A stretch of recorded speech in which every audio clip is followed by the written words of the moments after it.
Hi, how's everyone doing? I'm Juliana. I go by Light of Wonder. Thank you so much for being a part of my discovery to love. Every day is a gift. I'm out in my community for the lost, the hurt, and the broken. I dedicate my time and my energy sitting still in silence, witnessing people who use power, domination, and control on the easy target. And they look at me as an easy target, guys. But I'm not. And so I need to bring to awareness to everybody that the most important thing we can do to love the timid, lost, and hurt, the one that's scared of their own shadow, the one that's staring at the ground, the one that feels like they have absolutely nobody. Guys, let's get observant now. Let's really open our eyes and scan our environments and our surroundings and look and see if someone needs love. The last thing you want to do is make someone feel less loved, less valued, and less worthy. Guys, I pass about 200 people in my community, and a wave, a smile, and a peace sign is not enough. It's about modeling, demonstrating, and going out of your way for another human being.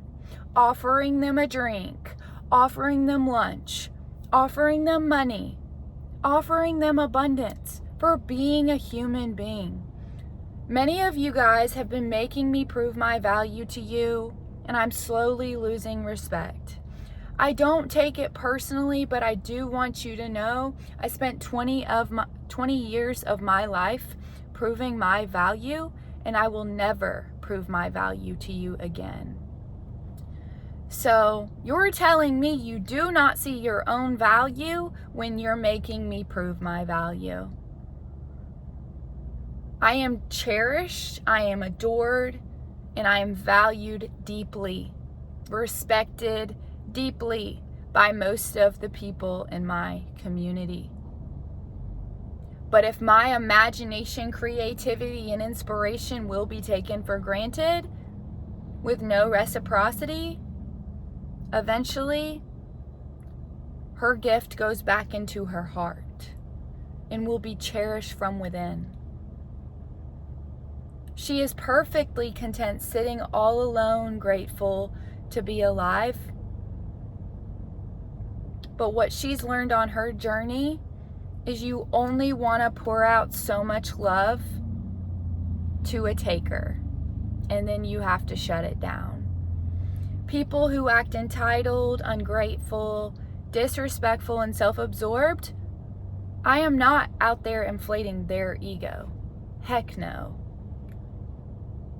So whenever I start receiving offerings of love, acts of service, demonstrations of modeling behavior of love, then I'll dedicate more of my time.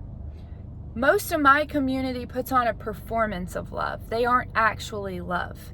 When I say a performance, it's more about how other people perceive you, and it's not about how you can add value into another human being's life. Because if all of the people were passing me endlessly, eventually someone would offer me love, right? No. I do, every so often, get that kind, generous, loving, warm soul that offers me love with no expectation, expecting nothing in return.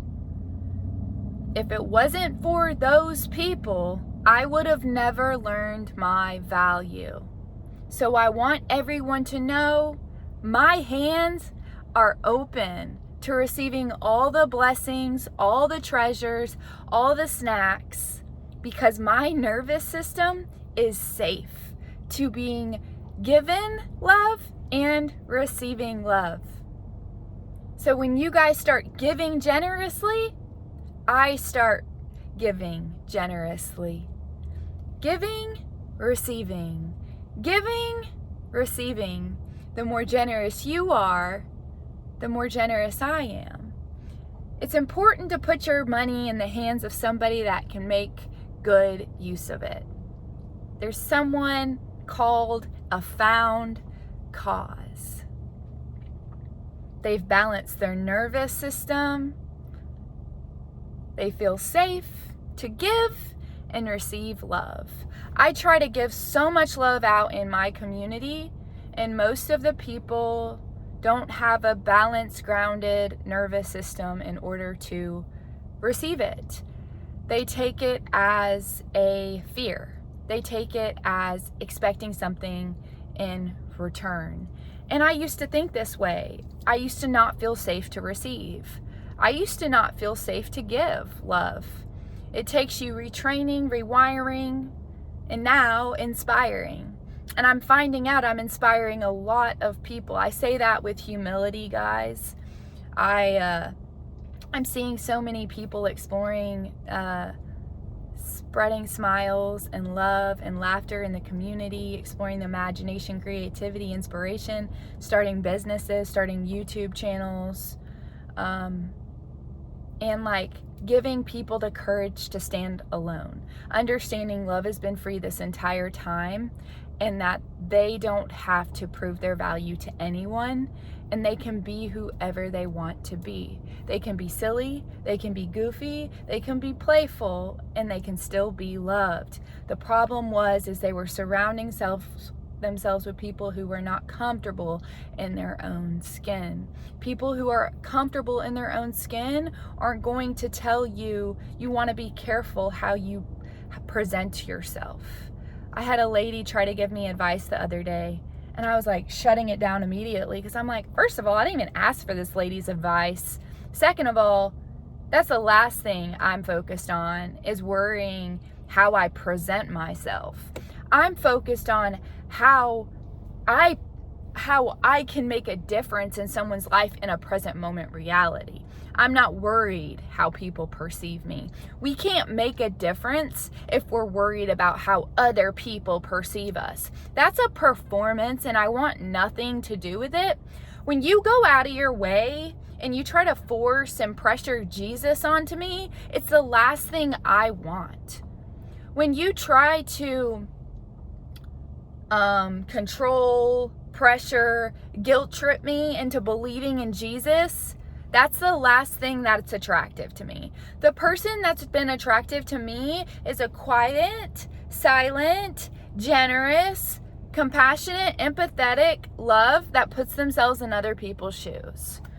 And if you're not offering it that way, quietly, silently, and generously, I really don't want your love. And if you're gonna make me prove my value to you, I don't want your love. The only love I receive is free love. And the only love I give is free love. And when you start giving this way, you start receiving it this way. When you start giving love freely in your relationship, that's when you receive it freely in your relationship. But if we don't know, we can't do it, So someone sometimes has to come into our life and teach us that we don't prove our value. And so I have so much respect for the person that taught me never to prove my value. I have so much love and kindness in my heart for all the people who don't make me prove my value. For the rest of you, I have no respect for you.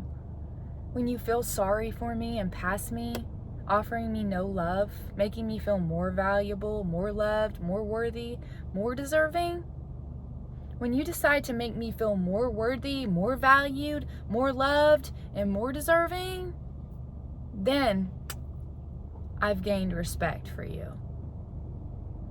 You're telling me you do not take love for granted and you see your own value. Respect is earned.